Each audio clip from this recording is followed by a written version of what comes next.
بسم اللہ الرحمن الرحیم۔ سامعین کرام، آپ سن رہے ہیں اردو کہانی صحیح لا حاصل، جس کے مصنف ہیں مرزا امجد بیگ ایڈوکیٹ، اور یہ اس سلسلے کی آخری اور قسط نمبر 3 ہے۔ مجھے امید ہے آپ کو میری یہ کاوش بھی پسند آئی ہوگی۔ آپ نے اگر ابھی تک میرا چینل کہانی گھر سبسکرائب نہیں کیا تو ابھی میرے چینل کو سبسکرائب کر کے بیل نوٹیفیکیشن آن کر لیجئے، تاکہ آنے والی ہر نئی کہانی کی اطلاع بر وقت آپ تک پہنچتی رہے۔ آپ کی اطلاع کے لیے میں عرض کرتا چلوں کہ اس کہانی کی تمام اقساط بالترتیب سننے کے لیے ڈسکرپشن میں کمپلیٹ پلے لسٹ کا لنک موجود ہے۔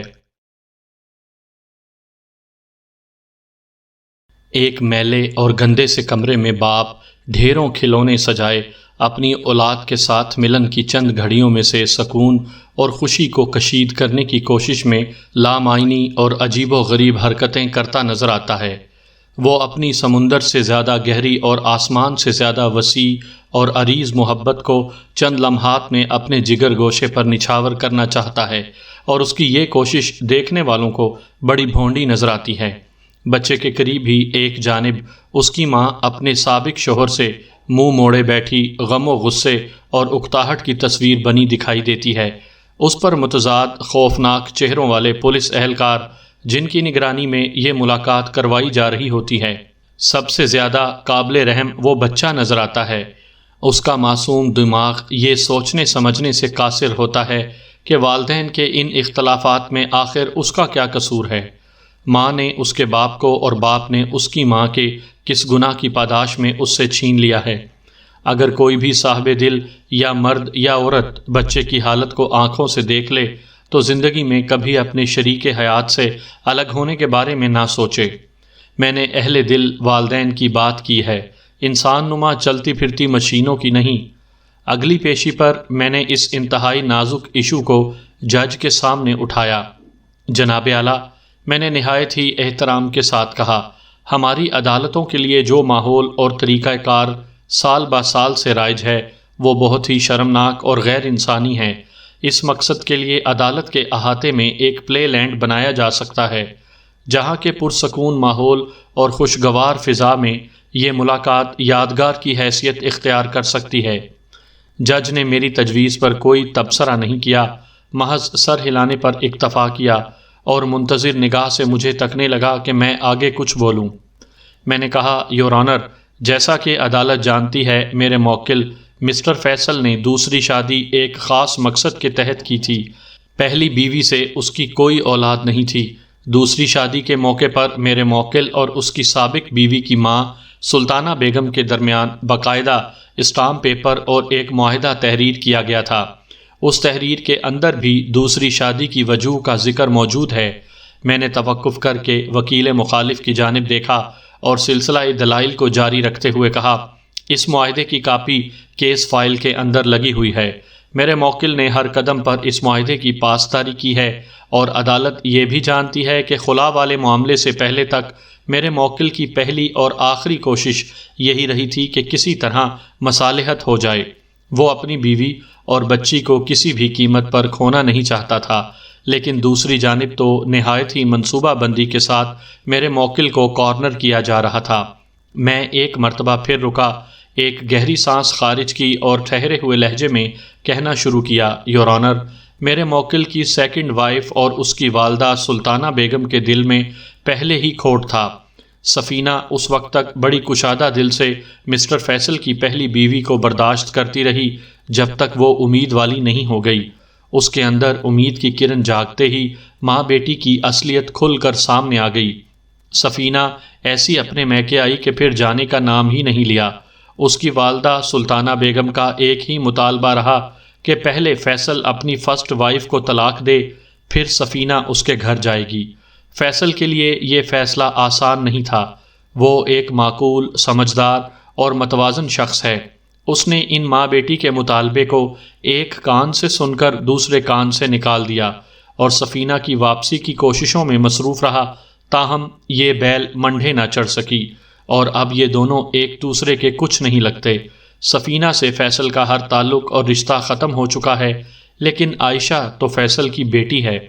یہ رشتہ کبھی ختم نہیں ہو سکتا، لہٰذا میں نے ڈرامائی انداز میں توقف کر کے حاضرین عدالت پر ایک طائرانہ نگاہ ڈالی، پھر روئے سخن جج کی طرف پھیرتے ہوئے کہا، لہٰذا معزز عدالت سے میری استدعا ہے کہ معصوم عائشہ کو میرے موکل فیصل کی تحویل میں دیا جائے۔ That's all your honour. وکیل مخالف اٹھ کر کھڑا ہوا اور استہزائیہ انداز میں مجھے دیکھتے ہوئے بولا، جناب اعلیٰ، میرے فاضل دوست نے اپنی خوش کلامی کے آغاز پر بچوں کی اپنے والدین سے ملاقات کے سلسلے میں جو گراں قدر تجاویز دی ہیں ان کی اہمیت اور افادیت سے انکار ممکن نہیں، لیکن موصوف شاید اس خطے اور اس قوم کے مزاج سے واقف نہیں ہیں۔ ہم بہت ہی مختلف قسم کے لوگ ہیں۔ شہنشاہ شاہ جہان کی بیوی زچگی کے دوران چل بسی تھی۔ شاہ جہاں اپنی اس بیوی سے بے اندازہ اور طوفانی محبت کرتا تھا۔ اس کی یاد میں شاہ جہان نے سلطنت کا تمام تر خزانہ پانی کی طرح بہا کر تاج محل تعمیر کروایا تھا۔ شاہ جہان ہی کے زمانے میں کسی انگریز کی بیوی بھی زچگی کے دوران میں زندگی ہار گئی تھی۔ وہ انگریز بھی اپنی بیوی کو بے پناہ چاہتا تھا۔ اس نے بیوی کی یادگار کے طور پر کوئی تاج محل کھڑا نہیں کیا، بلکہ فوری طور پر ایک میٹرنٹی ہوم قائم کر دیا تاکہ زچگی کے دوران میں عورتوں کی زندگیوں کو زیادہ سے زیادہ بچانے کی کوشش کی جا سکے۔ وہ اس واقعے کو سنا کر متوقف ہوا، پھر اپنے بیان کو آگے بڑھاتے ہوئے بولا، یور آنر، ہم لوگ بنیادی طور پر مردہ پرست واقع ہوئے ہیں۔ زندگی میں انسانوں کو زیادہ سے زیادہ اذیت پہنچانے کی کوشش کرتے ہیں اور موت کے بعد ان کے مقبرے اور مزار تعمیر کر ڈالتے ہیں۔ اگر میرے فاضل دوست کی تجویز کے مطابق بچوں کے لیے کوئی ویسا پلے لینڈ بنا بھی لیا گیا تو سب جانتے ہیں کہ اس کا مستقبل کیا ہوگا۔ جس طرح میرے ہم پیشہ دوست کو یہ معلوم نہیں کہ ان کے تجویز کردہ پلے لینڈ کا کیا انجام ہوگا، اسی طرح وہ یہ بھی نہیں جانتے کہ ایک 2 سالہ بچی کو ماں سے چھین کر باپ کی تحویل میں دینا سراسر ناانصافی اور غیر انسانی عمل ہوگا۔ ایک معصوم بچہ اپنی ماں کے ساتھ ہی خوش رہ سکتا ہے۔ وکیل مخالف گھما پھرا کر بہت دور کی کوڑی لایا تھا۔ ایک آسان سی بات کہنے کے لیے اس نے زمین و آسمان کے کلابے ملا ڈالے تھے۔ میں نے اس کی اس کوشش پر مسکرا کر اس کی جانب دیکھا اور جواباً کہا، میں اپنے فاضل دوست کی تقریر دل پذیر سے بہت متاثر ہوا ہوں اور ان کے اٹھائے ہوئے اس پوائنٹ سے بھی مکمل اتفاق کرتا ہوں کہ ایک معصوم شیرخوار بچے کے لیے اس کی ماں کی آغوش سب سے محفوظ پناہ گاہ ہے، لیکن اگر اسی آغوش مادر میں اچانک ببول کی جھاڑی نمودار ہو جائے تو ماں پہلی فرصت میں اپنے بچے کو گود سے نکال باہر کرے گی۔ ایک ماں اپنے لخت جگر کو ایک معمولی سا کانٹا چبھنے کی تکلیف کا تصور نہیں کر سکتی، کجا یہ کہ ببول کی پوری جھاڑی۔ میں نے رک کر ایک جھرجھری سی لی، پھر سلسلہ دلائل کو آگے بڑھاتے ہوئے کہا، لیکن سفینہ جیسی بعض مائیں ایسی بھی ہوتی ہیں جنہیں اپنی آغوش میں اگانے والی ببول کی جھاڑی کے متعلق احساس نہیں ہوتا اور نہ ہی ادراک۔ وہ اپنی اندھی محبت میں بچے کو گود میں بھینچے بیٹھی رہتی ہیں اور ان کی اس حماقت نما چاہت سے معصوم بچے کا بدن لہو لہان ہو جاتا ہے۔ لہٰذا میں نے لمحاتی توقف کے بعد یوں اضافہ کیا، لہٰذا ایسی پاگل اور عقل کی اندھی ماؤں کو اپنی من مانی کرنے کے لیے آزاد نہیں چھوڑا جا سکتا۔ پہلی فرصت میں ہی ان کی زہریلی گود میں سے بچے کو نکال کر کسی محفوظ مقام پر منتقل کر دینا چاہیے۔ آپ آخر کہنا کیا چاہ رہے ہیں؟ وکیل مخالف کی بکھری ہوئی آواز ابھری، سفینہ کی آغوش میں ببول کی جھاڑی کہاں سے آ گئی؟ یہ جھاڑی صرف انہی لوگوں کو نظر آ سکتی ہے جو دیکھنے والی آنکھ رکھتے ہوں۔ میں نے وکیل مخالف کی طرف دیکھتے ہوئے طنزیہ لہجے میں کہا، تو آپ کا خیال ہے میری آنکھیں نہیں ہیں؟ وہ حیرت سے پلکیں جھپکاتے ہوئے بولا، میں نے ایسا تو کچھ نہیں کہا میرے فاضل دوست۔ پھر اس کی حیرت الجھن میں بدل گئی۔ جج نے اس موقع پر مخل ہونا ضروری جانا۔ اس نے مجھ سے مخاطب ہوتے ہوئے ٹھہرے ہوئے انداز میں سوال کیا، بیگ صاحب، ببول کی جھاڑی سے آپ کی کیا مراد ہے؟ ذرا اس کی وضاحت کر دیں۔ Okay sir. میں نے سر کو تعظیمی انداز میں جنبش دی، پھر نہایت ہی سنجیدگی سے بولنا شروع کیا۔ جناب اعلیٰ، ببول کی جھاڑی اور مسمى سفینہ کی آغوش کو میں نے محض سمجھانے کے لیے استعمال کیا ہے، جیسے اشاروں کنایوں میں سمجھانے کے لیے مختلف اشیاء سے مدد لی جاتی ہے، لیکن افسوس کہ میرے فاضل دوست نے میری بات کو سمجھنے کی زحمت ہی گوارا نہیں کی۔ اگر انہوں نے اس سلسلے میں ذرا سی بھی کوشش کی ہوتی تو ان کے ذہن میں یہ سوال ابھر ہی نہیں سکتا تھا جو انہوں نے مجھ سے کیا ہے۔ میں سانس ہموار کرنے کے لیے متوقف ہوا، پھر سلسلہ وضاحت کو دراز کرتے ہوئے کہا، یور آنر، ان تمام تر تمثیلات سے میں صرف ایک حقیقت کو سامنے لانا چاہتا ہوں کہ معصوم عائشہ کے لیے اس کی ماں کی آغوش اور ارد گرد کا ماحول انتہائی مہلک اور زہریلا ہے۔ اگر وہ ننھی جان اس جان لیوا فضا میں سانس لے کر پروان چڑھتی رہی تو اس کے ذہن اور نفسیات پر انتہائی خطرناک اور برے اثرات مرتب ہوں گے، آگے چل کر جن کا علاج ممکن نہیں رہے گا۔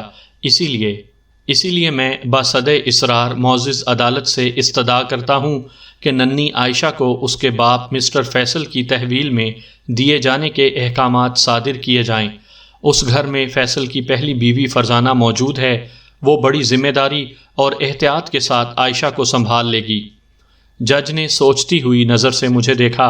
اسی لمحے وکیل مخالف کی طنز میں بجھی ہوئی آواز عدالت کے کمرے میں ابھری، واہ واہ، سبحان اللہ، میرے فاضل دوست نے کیا خوب تجویز پیش کی ہے۔ ایک معصوم 2 سالہ بچی کو اس کی سگی ماں سے چھین کر ایک ماں کی تباہی اور بربادی کا سبب ہے۔ اس قسم کی صلاح کاہے کو سننے کو ملی ہوگی۔ جج نے وکیل مخالف کے آبجیکشن کو سرے سے نظر انداز کر دیا اور بدستور میری آنکھوں میں جھانکتے ہوئے استفسار کیا، بیگ صاحب، آپ نے سفینہ کی آغوش اور اس گھر کے ماحول کو انتہائی مہلک اور زہریلا قرار دیا ہے۔ عدالت آپ کے بیان کی وضاحت چاہتی ہے۔ یور آنر، میں نے نہایت ہی ٹھہرے ہوئے لہجے میں کہا، جب والدین میں علیحدگی کا کوئی کیس عدالت میں چلتا ہے تو عدالت اور انصاف کی نظر مائنر پر فوکس ہوتی ہے۔ دونوں جانب کے بیانات اور دونوں پارٹیوں کے وکلاء کے دلائل کو سننے کے بعد عدالت اس پارٹی کے حق میں فیصلہ دیتی ہے جو مائنر کے لیے زیادہ مفید ہو۔ ایم آئی رائٹ؟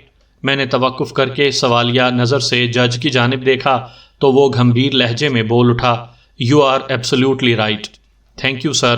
میں نے سر کی خفیف سی جنبش سے جج کا شکریہ ادا کیا، پھر اپنی وضاحت کو آگے بڑھاتے ہوئے کہا، جناب اعلیٰ، جب مائنر کے مفادات کا ذکر ہوتا ہے تو اس میں مائنر کی صحت، خوراک، تعلیم، تربیت، پرورش اور نشو و نما کو سر فہرست گردانا جاتا ہے، یعنی مائنر کے ماں باپ میں سے جو کوئی بھی اسے یہ تمام تر چیزیں زیادہ بہتر انداز میں مہیا کر سکتا ہو، فیصلہ اسی کے حق میں سنایا جاتا ہے۔ اس کے بعد گھر کا ماحول، علاقے کی فضا اور آب و ہوا کا نمبر آتا ہے۔ میں نے تھوڑی دیر کو رک کر ٹٹولتی ہوئی نظر سے وکیل مخالف کی جانب دیکھا، پھر بات جاری رکھتے ہوئے کہا، جناب اعلیٰ، اس بات میں کسی شک و شبے کی گنجائش نہیں کہ میرے موکل مسٹر فیصل کی معاشی اور معاشرتی حالت مسمہ سفینہ کی بنسبت 200 گنا زیادہ بہتر اور مضبوط ہے۔ مسٹر فیصل اور ان کی مسز فرزانہ تعلیم یافتہ اور روشن خیال لوگ ہیں۔ وہ دونوں مل کر ننھی عائشہ کو بہتر خوراک، عمدہ صحت اور اعلیٰ تعلیم دے سکتے ہیں۔ پھر مسٹر فیصل مسمہ سفینہ کے مقابلے میں زیادہ صاف ستھرے اور صحت افزا علاقے میں رہتے ہیں، جہاں ننھی عائشہ کی زیادہ بہتر انداز میں تربیت کی جا سکتی ہے۔ اس کے علاوہ ایک اور بھی نہایت ہی اہم پہلو بھی ہے جناب اعلیٰ۔ میں ڈرامائی انداز میں بولتے بولتے تھم گیا۔ کون سا پہلو؟ وکیل صاحب کی سرسراتی ہوئی آواز ابھری۔ جج نے بھی دلچسپی لیتے ہوئے اصرار کیا، بیگ صاحب، آپ کس پہلو کا تذکرہ کر رہے ہیں؟ جناب اعلیٰ، میں نے مؤدبانہ انداز میں کہا، میں نے ابھی جس پہلو کا تذکرہ کیا ہے اس کی وضاحت کے لیے مسمہ سفینہ کا عدالت میں موجود ہونا ضروری ہے۔ میں ان سے چند نہایت ہی اہم سوالات کرنا چاہتا ہوں۔ اتفاق سے اس روز سفینہ عدالت نہیں آ سکی تھی۔ جج نے دیوار گیر کلاک کی جانب دیکھا۔ عدالت کا مقررہ وقت ختم ہونے میں 10 منٹ باقی تھے۔ جج نے وکیل مخالف کو ہدایت کی کہ آئندہ پیشی پر مسمہ سفینہ کو عدالت میں پیش کیا جائے۔ وکیل مخالف نے جج کے احکامات کی تعمیل کا یقین دلایا تو جج نے اگلی پیشی کی تاریخ دے کر عدالت برخاست کر دی۔ منظر اسی عدالت کا تھا اور گواہوں والے کٹہرے میں عائشہ کی والدہ اور میرے موکل کی سابق دوسری بیوی سفینہ کھڑی تھی۔ سفینہ ایک قبول صورت اور چالاک عورت تھی۔ اس وقت وہ انتہائی سنجیدہ اور چپ چپ نظر آ رہی تھی۔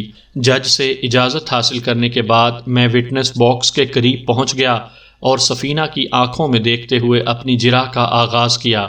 سفینہ صاحبہ، میں آپ کے ماضی بعید میں جھانکنے کی کوشش نہیں کروں گا، تاہم ماضی قریب کا تذکرہ کیے بغیر حال کے بارے میں گفتگو کرنا ممکن نہیں ہوگا، لہٰذا میں چند ایسے سوالات کرنے پر مجبور ہوں جو ہو سکتا ہے آپ کو پسند نہ آئیں یا ناگوار گزریں۔ وہ منہ سے کچھ نہیں بولی، خاموش نظر سے مجھے دیکھتی چلی گئی۔ میں نے سوالات کا سلسلہ شروع کرتے ہوئے کہا، سفینہ صاحبہ، کیا یہ درست ہے کہ شادی سے پہلے آپ ایک ایسے ادارے میں کام کرتی تھیں جہاں کام کے سلسلے میں آپ کے سابق شوہر فیصل کا آنا جانا تھا؟ جی ہاں، یہ بات درست ہے، اس نے مختصر سا جواب دیا۔ کیا یہ بھی صحیح ہے کہ وہیں پر آپ دونوں نے ایک دوسرے کو پسند کر لیا تھا؟ میں نے اس کی آنکھوں میں دیکھتے ہوئے پوچھا۔ آپ دونوں میں پیدا ہونے والی انڈرسٹینڈنگ نے رنگ دکھایا اور بالآخر آپ شادی کے بندھن میں بندھ گئے تھے۔ اس نے اسبات میں گردن ہلانے پر اکتفا کیا۔ جب آپ کے وجود میں امید کی کرن جاگی تو آپ کے سابق شوہر فیصل نے آپ سے عارضی طور پر وہ جاب چھڑوا دی تھی۔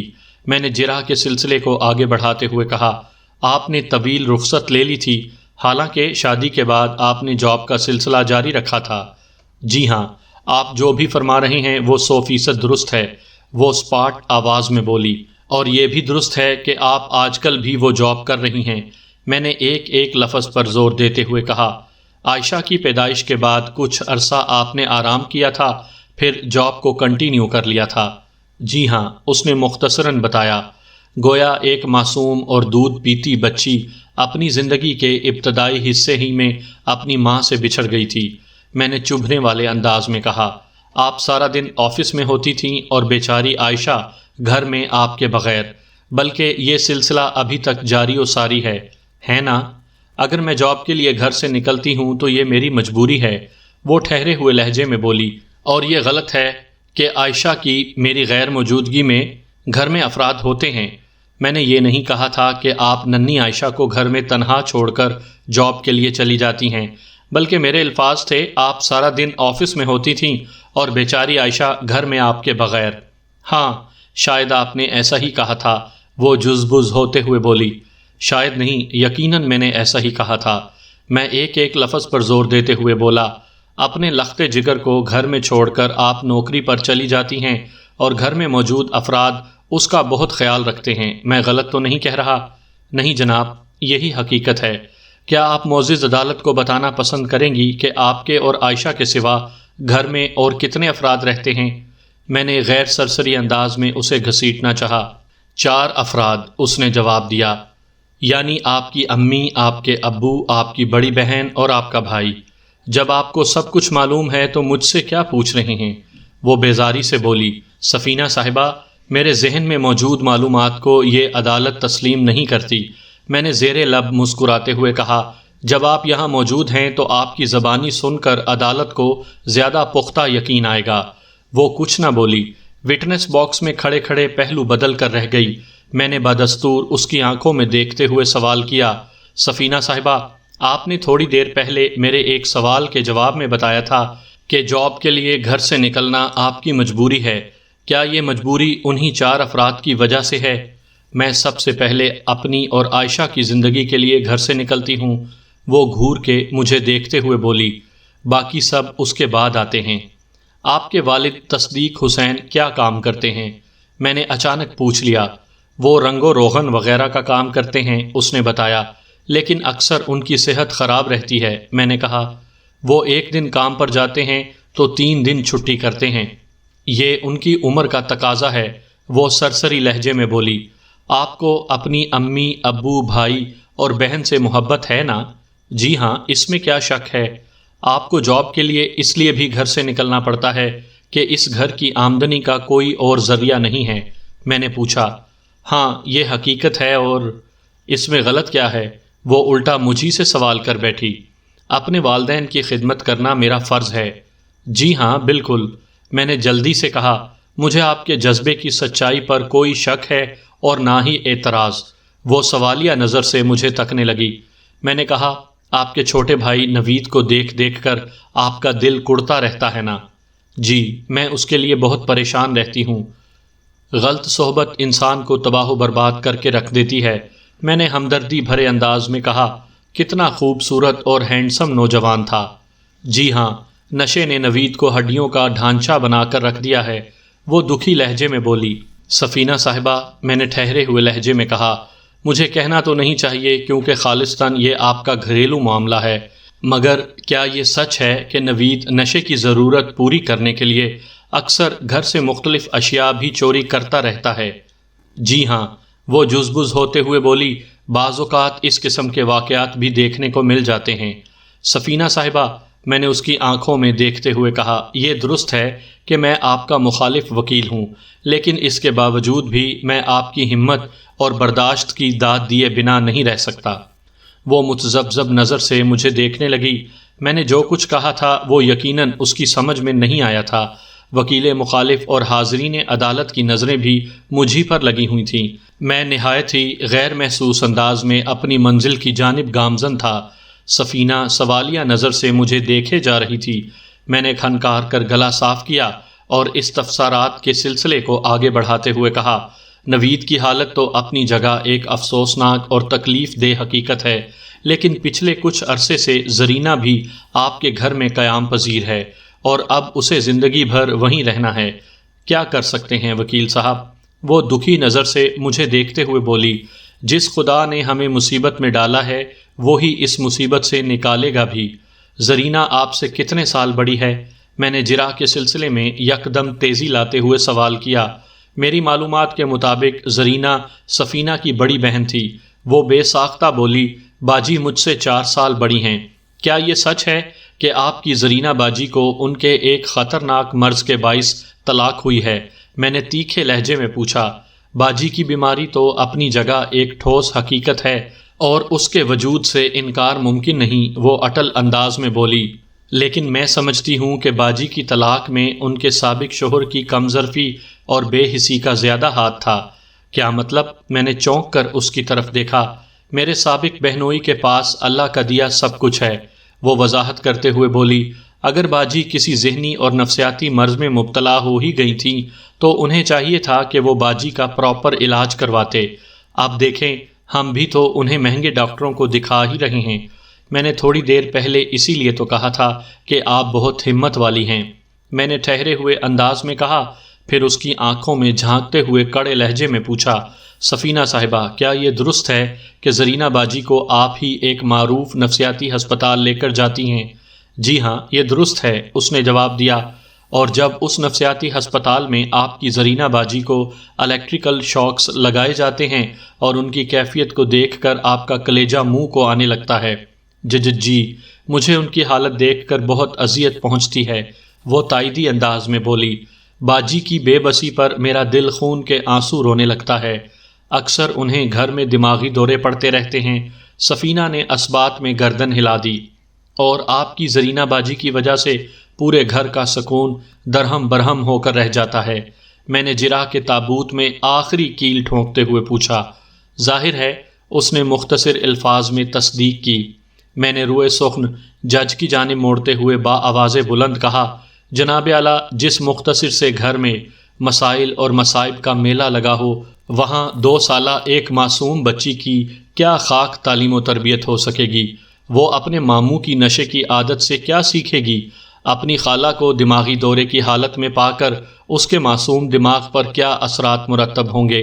اور جس ماں کا یہ مطالبہ ہے کہ ننھی عائشہ کو اس کی تحویل میں دیا جائے، اس کے پاس تو اپنے بال سنوارنے کی فرصت نہیں، وہ اپنی بچی کا کیا خیال رکھے گی اور اس کی نگہداشت کب کرے گی؟ اسے تو ایک گھر میں 2 مریضوں کو سنبھالنا ہے، بوڑھے والدین کی بھی دیکھ بھال کرنا ہے، اور اس گھر کی معاشی گاڑی کو چلانے کے لیے 8 گھنٹے کی ایک جاب بھی کرنا ہے۔ لمحاتی توقف کر کے میں نے ایک گہری سانس لی، پھر اپنی بات مکمل کرتے ہوئے کہا، جناب اعلیٰ، حالات و واقعات کی روشنی اس بات کا تقاضا کرتی ہے کہ مائنر یعنی ننھی عائشہ کو اس کے درخشندہ حال اور تابناک مستقبل کی خاطر اس کے باپ یعنی میرے موکل فیصل کی تحویل میں دیا جائے۔ That's all your honor۔ اس کے ساتھ ہی عدالت کا وقت ختم ہو گیا۔ آئندہ پیشی پر نہایت ہی مختصر سی کارروائی کے بعد عائشہ کو اس کے باپ فیصل کی تحویل میں دینے کے احکامات صادر کر دیے گئے۔ میں نے پچھلی پیشی پر اپنے دلائل کی طاقت سے معزز عدالت کو یہ باور کروا دیا تھا کہ ننھی عائشہ کا مستقبل صرف اور صرف میرے موکل فیصل ہی کے پاس محفوظ رہ سکتا ہے، لہٰذا انصاف کا تقاضا یہی تھا کہ اس کیس کا فیصلہ فیصل کے حق میں آئے، اور ہوا بھی ایسا ہی تھا۔ اس روز اس کیس سے متعلق تمام افراد عدالت کے کمرے میں موجود تھے۔ فیصل کو اس جیت پر بے تحاشا خوش و خرم دکھائی دینا چاہیے تھا، لیکن جب وہ مجھے انتہائی سنجیدہ نظر آیا تو میں چونک اٹھا۔ کیا بات ہے فیصل؟ میں نے اس کے پاس جا کر کہا، تمہیں کیس جیتنے کی خوشی نہیں ہوئی؟ یقیناً بہت خوش ہوں، وہ بدستور سنجیدہ لہجے میں بولا، پھر میرے چہرے کو دیکھتے ہوئے اضافہ کیا، بیگ صاحب میں جج صاحب سے کچھ کہنا چاہتا ہوں۔ میں چند لمحات تک سوچتی ہوئی نظر سے اسے گھورتا رہا، پھر اس کی خواہش کو جج تک پہنچا دیا۔ فیصل وٹنس باکس میں آ کر کھڑا ہوا۔ جج سمیت عدالت میں موجود ہر شخص کی نظریں اسی پر لگی ہوئی تھیں۔ چند لمحات تک وہ متذبذب نظر سے ادھر ادھر دیکھتا رہا، پھر نہایت ہی ٹھہرے ہوئے لہجے میں بولا، سر، اس کا مخاطب جج تھا، میں ایک انسان ہوں اور میرے سینے میں ایک انسانی دل ہے جس میں زیادہ نہ صحیح مگر تھوڑی بہت انسانیت ضرور پائی جاتی ہے، اور اسی انسانیت نے مجھے زبان کھولنے پر مجبور کیا ہے۔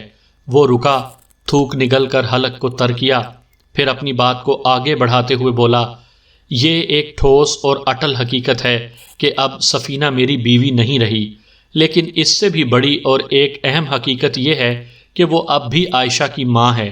خدا کے بعد اس دنیا میں کسی بھی بچے کے لیے سب سے اہم رشتہ اس کی ماں کا ہوتا ہے۔ ایک معصوم 2 سالہ ننھی سی بچی کو اس کی ماں سے جدا کر دینا میری نظر میں کائنات کا سب سے بڑا جرم اور سنگین گناہ ہوگا۔ لیکن جج نے بے حد تعجب سے فیصل کی طرف دیکھا۔ مسٹر فیصل، چائلڈ کسٹڈی کا کیس آپ کی طرف سے دائر کیا گیا تھا اور اس کیس کا فیصلہ بھی آپ کے حق میں ہو چکا ہے، اور اب آپ کہہ رہے ہیں کہ بچی کو اس کی ماں سے جدا کرنا ناانصافی ہوگی؟ جی، میرا یہی مطلب ہے، وہ سادگی سے بولا، اور اس سلسلے میں میرے ذہن میں ایک تجویز ہے۔ کیسی تجویز؟ جج نے پوچھا۔ یہ ٹھیک ہے کہ اس کیس کا فیصلہ میرے حق میں ہوا ہے، وہ گہری سنجیدگی سے بولا، اور میں اپنی بچی کو اپنی تحویل میں رکھنے کا حق رکھتا ہوں، لیکن میں یہ چاہوں گا کہ عائشہ ایک ماہ میرے پاس رہے اور ایک ماہ اپنی ماں کے پاس، تاکہ اسے ماں اور باپ دونوں کی محبت اور شفقت ملتی رہے۔ جب یہ بچی سن شعور کو پہنچے تو یہ فیصلہ اسی پر چھوڑ دیا جائے کہ آگے چل کر اسے ماں کے ساتھ رہنا ہے یا باپ کے ساتھ۔ عائشہ جو بھی فیصلہ کرے گی مجھے منظور ہوگا۔ واہ واہ، سبحان اللہ! عدالت کے کمرے میں چہ میں گوئیاں ہونے لگیں۔ ہر شخص فیصل کے تجویز نما فیصلے کی تعریف کر رہا تھا۔ وہ بڑا جذباتی منظر تھا۔ سفینہ کی حالت دیدنی تھی۔ وہ بار بار عائشہ اور فیصل کو دیکھ رہی تھی۔ اس کی ڈبڈباتی ہوئی آنکھوں میں ان لمحات میں صرف ایک ہی پچھتاوا تھا، کاش میں نے اتنے عظیم انسان کو نہ کھویا ہوتا۔ کاش ایک ایسا لفظ ہے کہ جس کے بعد کہنے کے لیے کچھ باقی نہیں رہتا۔ سفینہ بھی اس وقت تہی دست و تہی داماں نظر آ رہی تھی۔